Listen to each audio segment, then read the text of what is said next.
Assalamualaikum warahmatullahi wabarakatuh. Teman-teman semuanya, di sini saya akan mempresentasikan salah satu materi dari Cisco Networking Academy atau CCNA, yaitu materi Cloud Computing. Oke teman-teman, di sini sebelumnya ada beberapa modul yang telah saya pelajari dan saya pahami. Namun di sini saya mengambil materi di modul 3 yang berjudul Artificial Intelligence dan Machine Learning. Oke teman-teman, pada presentasi ini, di sini kita dapat memahami tentang AI, big data, machine learning, dan pengenalan pola. Di sini ada sebuah pengantar komparatif tentang kecerdasan buatan, pembelajaran mesin, dan bagaimana teknologi mengubah dunia modern. Tapi sebelumnya teman-teman, izinkan saya untuk memperkenalkan diri. Saya Yusuf Aulia Permana dengan NPM 24062105, kelas Teknik Informatika reguler B1. Oke, kita lanjut saja teman-teman. Di sini ada tujuan pembelajaran. Setelah mempelajari materi ini, peserta diharapkan mampu memahami konsep dasar AI, machine learning, dan big data, serta penerapannya dalam kehidupan nyata. Fokus pada pemahaman konsep dan penerapan dan bukan coding. Jadi di sini tidak ada coding, teman-teman, hanya untuk memahami apa itu AI, machine learning, dan big data. Pada poin di bawah ini, memahami AI, melaksanakan AI, mengidentifikasi dalam kehidupan sehari-hari, membedakan fakta dan mitos. Pada big data dan machine learning, di sini menjelaskan hubungan big data, AI, dan machine learning, serta membandingkan jenis learning. Pada pengenalan pola, di sini memahami proses dasar machine learning dan cara mesin mengenali pola dari data. Nah, di sini ada hubungan AI dan machine learning serta big data. Apa sih hubungannya, teman-teman? Big data yaitu adalah kumpulan data besar, beragam dan cepat berubah yang sulit diproses secara konvensional. Dan di sini ada machine learning, metode di mana sistem belajar dari data untuk menemukan pola dan membuat keputusan. Dan AI di sini adalah bidang luas yang mencangkup sistem cerdas menggunakan data untuk membantu tugas dan pengambilan keputusan. Jadi di sini AI adalah bidang terluas, machine learning adalah bagian dari AI juga. Dan big data sini adalah sumber data utama untuk machine learning dan AI. Dan di sini tidak semua AI menggunakan machine learning juga ternyata teman-teman, dan tidak semua big data menghasilkan AI yang baik. Namun di sini pada mungkin teman-teman bisa melihat pada gambar yang ada di tengah, AI ini mencangkup semuanya, yaitu dari machine learning, big data, learning, dan artificial intelligence sendiri. Jadi semua itu mencangkup, saling berhubungan, namun tidak selalu juga saling berhubungan, teman-teman. Dan oke, di sini untuk slide selanjutnya, mengapa AI penting? AI mengubah cara kita bekerja. AI membantu memproses data besar, menemukan pola tersembunyi, membuat prediksi dan rekomendasi, mengotomatisasi tugas berulang, serta mendukung pengambilan keputusan yang lebih cepat dan akurat di berbagai sektor industri. Oke, di sini seperti sektor apa saja? Ada e-commerce dan perbankan, rekomendasi produk dan deteksi transaksi mencurigakan. Di sini juga ada tentang kesehatan dan pendidikan.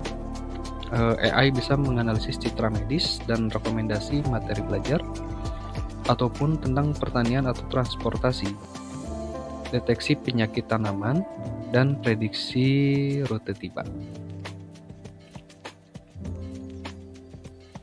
Nah, untuk selanjutnya yaitu ada fakta dan mitos tentang artificial intelligence atau AI. Di sini kenali mana yang benar dan mana yang keliru tentang AI, teman-teman. Di sini ada fakta tentang AI. AI dapat mengenali pola dari data, dan mitosnya AI selalu memberikan jawaban yang benar. Jadi tidak semuanya jawaban yang kita dapatkan dari AI itu selalu benar. Karena AI itu adalah sebuah mesin, jadi tetap saja bisa melakukan kesalahan. Ada fakta lagi nih tentang AI. AI dapat membantu pekerjaan manusia, dan mitosnya AI dapat berpikir dan memiliki perasaan. Jadi karena zamannya sekarang campur-campur, jadi ada yang mencoba untuk curhat juga kepada AI, tapi kan AI itu tidak memiliki perasaan. Dan sini selanjutnya ada fakta tentang AI, yaitu AI membutuhkan pengawasan manusia, dan mitosnya AI dapat menggantikan semua profesi. Dan ya, itulah yang sebenarnya kami sebagai teknisi mungkin IT itu khawatir sekali, karena banyak sekali mitos yaitu tentang AI akan menggantikan seluruh pekerjaan di manusia. Dan ternyata semuanya itu mitos, karena AI sendiri yaitu adalah buatan manusia itu sendiri. Nah, untuk selanjutnya di sini ada AI ada di sekitar kita, atau AI all around us. Tanpa disadari, teman-teman, kita berinteraksi dengan AI setiap hari. Dari rekomendasi video, belanja online, peta digital, hingga membuka ponsel dengan wajah, AI bekerja di balik layar menggunakan data untuk memberikan pengalaman yang lebih personal dan efisien.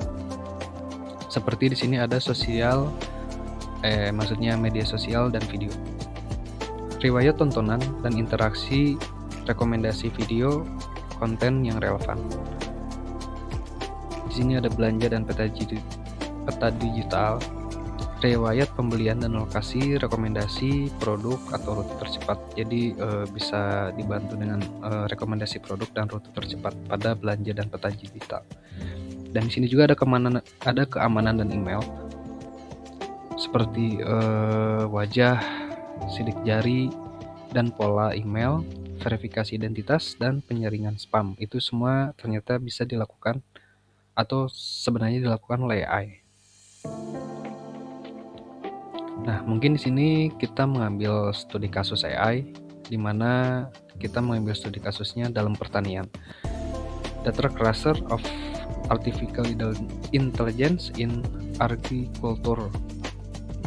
AI membantu petani mendeteksi penyakit tanaman, mengoptimalkan irigasi, dan memprediksi hasil panen. Data yang digunakan meliputi foto tanaman, data sensor tanah, cuaca, dan citra satelit. Manfaatnya efisiensi tinggi, deteksi dini, dan keputusan berbasis data. Dan di sini ada keterbatasan juga, seperti kualitas data, biaya infrastruktur, dan kebutuhan validasi ahli pertanian. Nah, dalam studi kasus tersebut, di sini ada alur AI dalam pertanian, yang dimana proses alurnya itu dari data lapangan menuju keputusan cerdas berbasis AI. Yang pertama di sini ada data tanah, ditambah dengan cuaca, dan ditambah lagi dengan foto tanaman. Lalu AI mencoba untuk mengumpulkan data. Dan langsung yang ketiga di sini ada pembersihan dan analisis. Jadi difilter, setelah difilter lalu dilakukan analisis. Yang keempat model AI atau machine learning. Dan yang kelima rekomendasi tindakan petani. Yang keenam irigasi, pemupukan, pengendalian hama, dan panen. Jadi dalam keenam rangkaian ini itu dilakukan di sektor pertanian, teman-teman. Nah, ini seperti pada gambar di tengah, ini adalah salah satu komponen atau alur AI dalam pertanian. Dan di sini ada all in action atau proses sederhana. Bagaimana AI bekerja dari input hingga tindakan nyata. Nah, di sini alur kerja AI itu yaitu pertama itu input data, seperti yang tadi teman-teman input data langsung menuju analisis pola. Setelah menganalisis pola, lanjut prediksi atau rekomendasi, lanjut validasi manusia, lalu tindakan. Contohnya seperti ini teman-teman. Chatbot layanan pelanggan menerima pertanyaan pengguna, menganalisis pola bahasa, memberikan rekomendasi jawaban, diverifikasi lalu merespon secara otomatis. Nah, ini all in action atau proses sederhananya teman-teman, seperti kita lihat pada gambar di sebelah kanan. Ada input data, lalu menganalisis data, prediksi dan rekomendasi, lalu validasi manusia, langsung setelah itu tindakan. Nah, jika dirasa AI itu memudahkan kita dalam bekerja, namun di sini juga terdapat resiko penggunaan tentang AI itu sendiri, teman-teman. AI membawa manfaat besar, namun penggunanya harus disertai kewaspadaan. Data tidak akurat, bias algoritma, kebocoran data, dan ketergantungan berlebihan adalah resiko nyata yang perlu dipahami. Gunakan AI sebagai alat bantu, bukan pengganti keputusan manusia. Nah, di sini ada data dan akurasinya. Data tidak akurat, bias, dan kebocoran data pribadi. Yang ketiga, ketergantungan berlebihan, dan kurang transparansi hasil AI. Langsung di sini ada prinsip amannya, verifikasi hasil, hindari data pribadi, gunakan sebagai alat bantu. Jadi jangan sekali kita memasukkan data pribadi kita ke dalam AI, karena itu beresiko sangat tinggi kebocoran data terjadi. Oke, di sini ada Lab Explore tentang copy AI di sini teman-teman, karena sebelumnya di materi cloud computing ini Lab Explore-nya menggunakan copy AI. Eksplorasi AI untuk pembuatan konten teks yang efektif. Tujuan lab ini adalah memahami cara kerja AI untuk pembantuan atau pembuatan teks, membandingkan hasil AI dengan kebutuhan nyata, melatih pembuatan prompt yang jelas dan efektif, serta memeriksa kualitas hasil AI. Contohnya di sini ide konten, caption, ringkasan, draft email, dan artikel. Tapi ingat teman-teman, copy AI sebagai draft awal, bukan fakta final. Nah, pada copy AI tadi di sini terdapat contoh prompt yang baik dan bagaimana kita memberi prompt yang baik di AI. Di sini ada prompt yang kurang jelas, seperti contohnya buatkan caption produk. Nah, itu prompt yang kurang jelas teman-teman. Namun di sini ada prompt yang lebih baik, seperti buatkan 3 caption Instagram untuk promosi kopi lokal. Target audiensnya terdiri dari mahasiswa 18-25 tahun. Gaya bahasa santai, profesional, panjang maksimal 60 kata, tambahan call to action. Nah, di sini adalah salah satu prompt yang lebih baik. Dan di sini ada prinsip prompt efektifnya, tujuannya jelas, terdapat juga target audience, diselipkan juga gaya bahasanya, panjang dan formatnya, dan bisa menghasilkan konteks yang spesifik.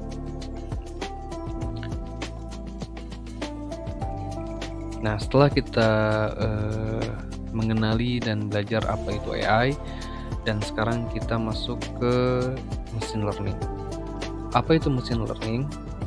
Di sini belajar dari data, bukan dari aturan manual. Machine learning adalah metode di mana komputer belajar dari data untuk menemukan pola, melakukan klasifikasi, dan membuat prediksi tanpa diprogram secara eksplisit.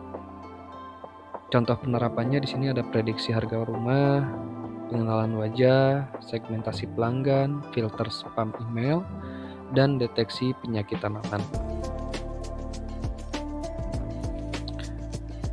Selanjutnya pemrograman tradisional melawan atau versus machine learning. Pemrograman tradisional mengandalkan aturan manual yang dibuat manusia, yaitu data ditambah aturan sama dengan output. Machine learning membalik pendekatan ini. Sistem belajar sendiri dari contoh data. Data ditambah contoh, output sama dengan model prediksi. Machine learning cocok untuk masalah dengan pola kompleks yang sulit didefinisikan secara manual. Jadi perbedaan pemrograman tradisional dan machine learning di sini, pemrograman tradisional yaitu manusia buat aturan, data ditambah aturan sama dengan output, cocok untuk masalah dengan aturan jelas. Nah, machine learning sistem belajar dari data ditambah contoh sama dengan menghasilkan model yang cocok untuk pola kompleks. Jadi perbedaan utamanya itu machine learning tidak perlu aturan eksplisit. Model berkembang seiring data baru yang tersedia. Dan di sini ada 3 jenis utama machine learning.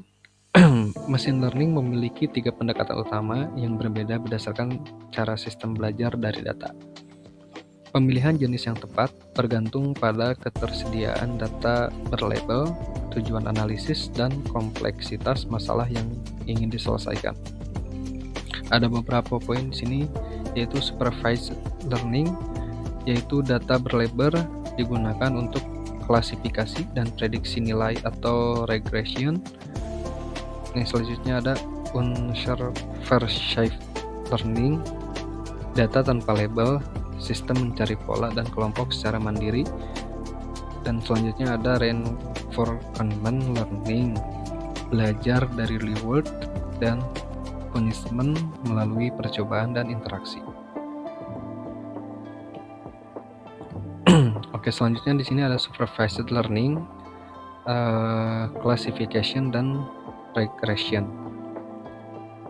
Classification ini yaitu mengelompokkan data ke dalam kategori seperti foto daun yang bisa membedakan yang daun yang sehat atau yang ada hamanya atau yang berjamur.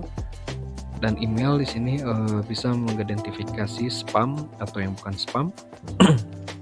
Dan regression yaitu memprediksi nilai numerik seperti luas rumah, prediksi harga, curah hujan, dan estimasi hasil panen.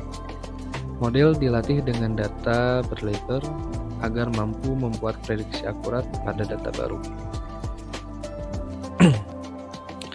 Selanjutnya unsupervised learning, menemukan pola tersembunyi tanpa label data.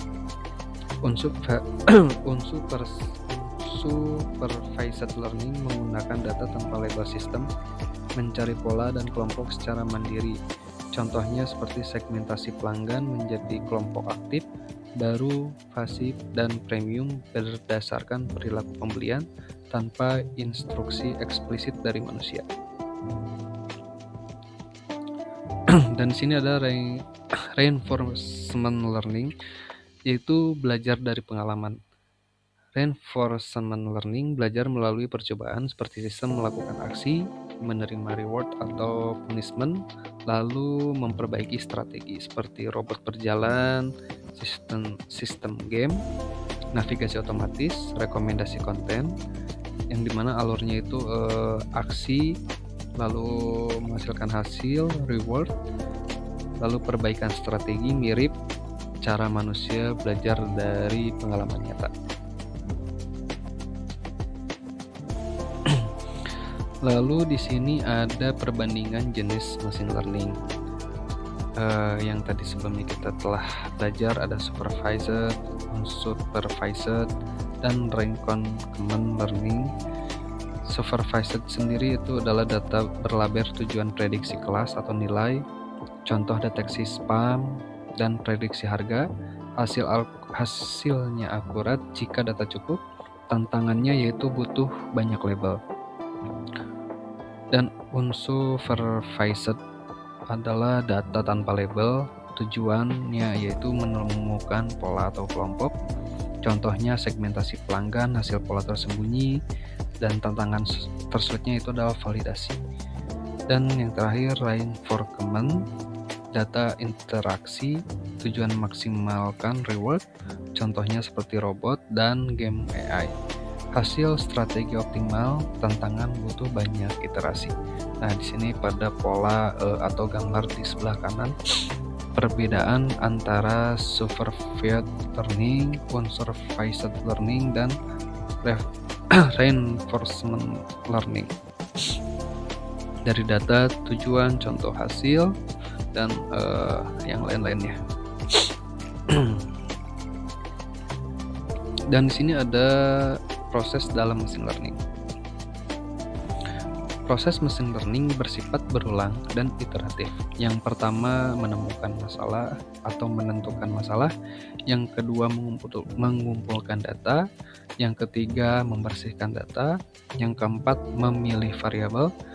Yang kelima, membagi data pelatihan dan pengujian. Yang keenam, melatih model. Yang ketujuh, mengevaluasi model. Yang kedelapan, menerapkan model. Dan yang kesembilan, memantau dan yang kesembilan yaitu memantau dan memperbaiki model. Di sini ada fase 1 persiapan, menentukan masalah, mengumpulkan data, membersihkan data, dan memilih variabel. Fase kedua yaitu pemodelan, membagi data, pelatihan, pengujian, melatih model, mengevaluasi model. Dan yang fase ketiga yaitu penerapan, menerapkan model, merantau, dan memperbaiki model secara berkelanjutan. Dan di sini mengapa data harus dibagi atau data split?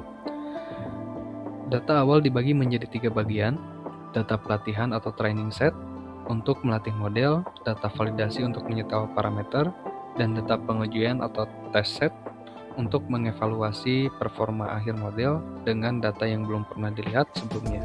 Pembagian ini penting untuk menghindari overfitting dan memastikan model dapat menggenerasi pola ke data baru. Nah, di sini ada training setnya yaitu sebesar 60-70%. Lalu ada validation set yaitu 10-20%, dan ada test set dari 10-20%. Dan di sini ada training mechanics to recognize patterns. Mesin belajar mengenali pola dari berbagai jenis data, yaitu gambar, teks, suara, video, angka transaksi, data sensor, dan lokasi. Mesin mempelajari ciri-ciri berulang dari data berlabel untuk membuat prediksi pada data baru yang belum pernah dilihat sebelumnya. Di sini dibagi menjadi rangkuman 3, yaitu ada pola visual dan suara, seperti foto wajah, identitas, suara, perintah, foto daun, yaitu menganalisis penyakit tanaman. Atau di sini ada pola teks dan transaksi, email, spam atau bukan spam, di dalam transaksi yaitu deteksi fraud dan anomali. Pada pola data dan tren, sensor dan lokasi navigasi, data penjualan, lalu ke prediksi tren. Nah, di sini contohnya seperti pengenalan pola pada penyakit daun. Mesin belajar mengenali kondisi daun dari ribuan foto dan berlabel. Yang pertama ada foto daun dikumpulkan. Yang kedua diberi label, daun tersebut sehat atau berhama dan atau berjamur dan kekurangan nutrisi. Yang ketiga, model dilatih dengan data berlabel. Yang keempat, model menerima foto daun baru. Yang kelima, prediksi kondisi daun. Yang keenam, verifikasi oleh petani. Contohnya, foto daun dengan bercak coklat. Di sini model memprediksi ternyata daun tersebut berinfeksi jamur. Lalu petani memverifikasi dan mengambil tindakan. Nah, di sini ada latihan interaktif untuk menguji pemahaman tentang AI machine learning. Jawab pertanyaan berikut berdasarkan materi yang telah dipelajari. Jenis machine learning apa untuk memprediksi pelanggan berhenti berlangganan? Jawabannya yaitu supervised learning, yaitu data berlebar tersedia. Lalu yang kedua, jenis machine learning apa untuk segmentasi pelanggan tanpa label? Jawabannya itu unsupervised learning atau sistem cari pola sendiri. Mengapa hasil AI harus selalu diperiksa manusia? Karena AI bisa tidak akurat atau bias, jadi tidak selalu jawabannya itu benar. Lalu selanjutnya, mengapa data pengujian harus berbeda dari data pelatihan? Yaitu jawabannya untuk menguji kemampuan generalisasi model. Nah, itu jawabannya teman-teman, yaitu tentang pemahaman machine learning dan AI. Nah, kita sampai pada slide terakhir, yaitu kesimpulan dan penutup. Kesimpulan yang telah kita pelajari dari awal sampai akhir tadi, yaitu ada beberapa poin, di mana AI membantu tugas berbasis data. Yang kedua, AI atau machine learning belajar pola dari data. AI ada di berbagai bidang kehidupan. Selanjutnya, AI bukan selalu AI bukan selalu benar, dan AI butuh verifikasi yang jelas. Dan yang terakhir, gunakan AI secara etis dan bertanggung jawab. Nah, mungkin sekian presentasi dari modul 3, yaitu tentang AI dan machine learning. Mohon maaf bila terdapat kesalahan kata atau kesalahan saya dalam menyampaikan materi ini. Mohon maaf. Wassalamualaikum warahmatullahi wabarakatuh.